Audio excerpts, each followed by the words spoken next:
His choice, and I have exciting news to share with you. We just found out before we got here that he was accepted to Pembroke High School, and so super excited about this. He walked it on down, so people always think that I write his poems, and I have to confess to you all that he doesn't even let me see his poems, and because I'm an artist and I'm sensitive about I don't try to read his poems, so what I hear is going to be new for me too, and he told me he wanted to come on out, and so I wanted to invite my very first lead to the stage, Mr. Nazir M.L.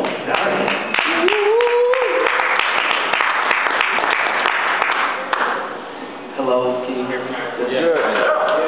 As you said, I'm Nazir Oscari. To let you know now, my stuff will not be as elaborate as my mother's. So just be looking forward to that. But the two poems, or kind of run-on poem I'm about to read, are about my adventure of overcoming the adversity of not really telling the truth to other people, but most importantly myself as well. So I hope you would enjoy it. The truth shall set you free. Spirit and my own will shall do that for me. Truth is the path and direction my life needs to go in. There's no other way but the truth, and spirit shall lead me there. The road I'm handing down right now has no positive end, but the truth does. Truth shall set me free, and spirit will help guide. If I were to die today, I would die with a heavy heart. Lies have been the death of me, like a knife through the heart, but shall not anymore. If I focus my energy on telling the truth, my life and chakra would be a lot better. I wouldn't be paranoid, looking over my shoulder at all times, and I wouldn't be scared or worried like a lost child. I would be calm and stress-free, like the wind blowing leaves, and I would have no worries. That's the life I want to live, not this one. But I can't keep saying it or can't keep writing it down. I have to do it. I have to be it. I need to change this. No, I will change this. Thank you.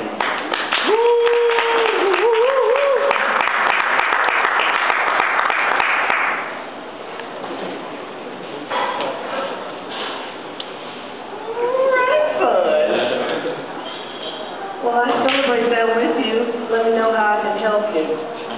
Sometimes it's good ass kicking. Sometimes it's just love.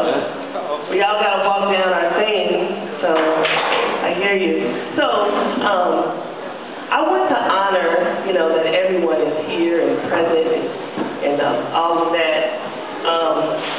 And that this room is not really a reflection of this institution. And so I had the chance to spend 12 years here as a full-time staff member directing the Upward Bound program, but I also got my master's degree. And those are two very different areas to be employed somewhere and then also to go to school. So I wrote this poem about what it feels like to be African American at a predominantly white institution. Because I feel like people are not always willing to engage in that conversation. And as long as, when we have organizations like this, you have a community. And so for me, community is what gives me personal power. Karina is a part of my poetry community. And when you are around powerful poets who are also doing their thing, that feeds your spirit. If you are the best person around you, you need to pick a new community. If you are the best of all your friends in every area, you got to pick some new friends. This is called ABC, Academic Black Collegian. We lone soldiers are never alone. The ancestors carry us when our knees wobble. Spirit guides them. We have to stay grounded, entrenched in the vision. It's our job to be ages. We must pay the sages that promised to clear the road. And they did. So our promise is to the future.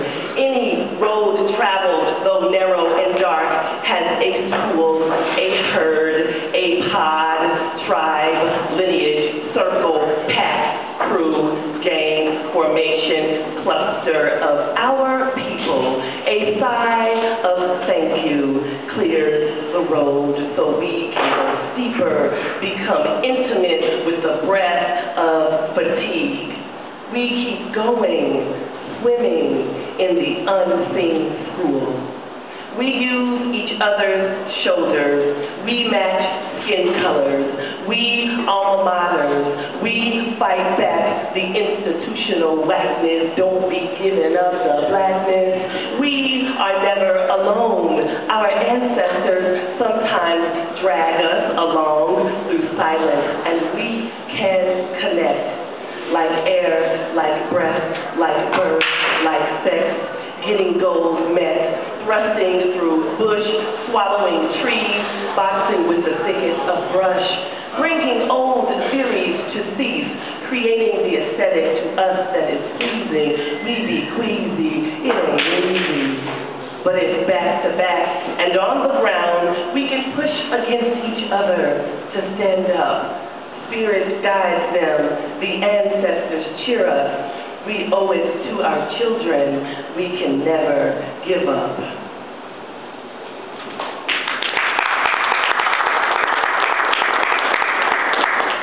I just want you all to know that, and I don't want to speak too long, but you're not going to make it through this institution without having somebody that looks like you have your back. And you have to have that in a mentor. You have to have that in a colleague. You have to see somebody who you can connect with. You don't have to agree on everything. You all don't have to be the same. In fact, it's very stereotypical to believe we're all supposed to be the same just because we look the same. But men need men to make them better men. Women need women to make them better women. You have to have something that is a complete reflection of who you are in order to really gain a type of camaraderie and accountability, right? Because when guys only hang out with women, as long as you're sensitive, they're not going to really hold you accountable. It's true. And when women only hang out with guys, they're gonna tolerate you because they get to look at your booty and your boobs. And that's okay, but it's not fair to you. So make sure you have somebody that looks like you in your community. I wrote this poem because I feel like the adversity that I am currently facing has a lot to do with the ideas that men and women have in their heads about what men and women should be doing.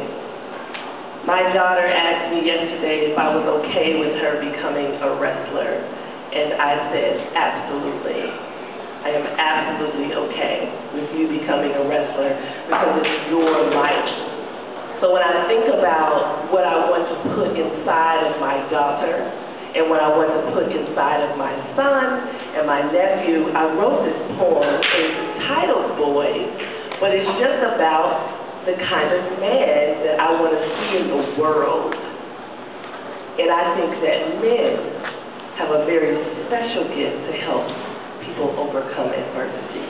Because men have power and strength. I like it when you sag your pants a little. But you gotta pull them up if you want to be seen as a young man. Instead of a menace, your duality will often be the foundation of your struggle, but never sell out just for the hustle. Brother, I need you to stand beside me in this war against inequality because you are the symbol of power and strength. You are the symbol of power and strength. Swag your rag and praise, not just ego, but also the Almighty. You gotta stand with your family. They need you to learn and read and feel these college classrooms instead of the penitentiary. All your sensitivity, all your bravado makes me love you and look forward to tomorrow, where you will change the face of war and hate. Use your power to grow trees, help ecology and the inconvenient truth of not breeding hate, just to put money in the bank or sell a CD. You are the symbol of power and strength. So even when you holler God's name, don't be ashamed to stand beside us. Hold us all up with your strong shoulders. Throw not wicked boulders of oppression and domestic violence. Keep your vibration always higher, but don't get caught up in weed and spoil your seed. Lay it everywhere with without selection, and you don't have to be married, but be careful where you place that erection. Proceed carefully when you use your speech, and instead of a bitch, tell her she's a peach. Because you are the symbol of power and strength. Shining bright sun, let Ra be the example. Shining bright sun, know that mercy is about power, and get yourself in check. Don't let video games control your ability to analyze and look within, and don't forget to listen to when your mama sings and you're talking all that game, like keep your nails trimmed and clean and stay oiled up. You know, the legacy of keeping it real. Learn how to treat every girl you meet like she's your mama walking down the street. Alone in the dark, you help prevent crime. Get crunk, confronting racism and sexism, and know that crying is fine, fine, fine.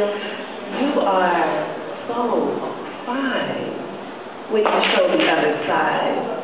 And speaking of, if you are gay, wear that with pride too, for we would rather know than show up positive, because you are the symbol of power and strength. Boy, one day will become man. Control of self is the true upper hand. Speak your mind. Let not the preacher speak your truth. Invite a woman to the pulpit to preach that sermon along with you. She is the one that carried you in womb and war. Whether you choose corporate pointed-toed shoes or work with your hands like Booker T said to do, remember to sweep that street with nothing but the pride in you. Learn to create love with your hands and heart, and learn to take direction. And in addition to your fellow man, ask a woman, she'll help teach you your lesson. Thank you.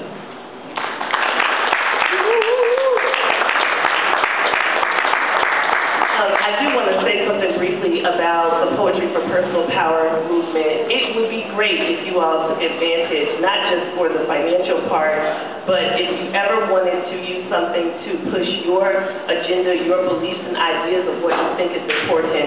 This is an awesome and open platform, plus it's very organized, and Karina is a great supporter of the arts. So I want to thank you all for coming this evening. You're up for an awesome feature, a young man who I've had an opportunity to hear several times, and I wish that I could stay to hear all of the open mic poets, but I do have to make it to another event. So thank you all for being such an attentive audience, and we appreciate the work that you do here.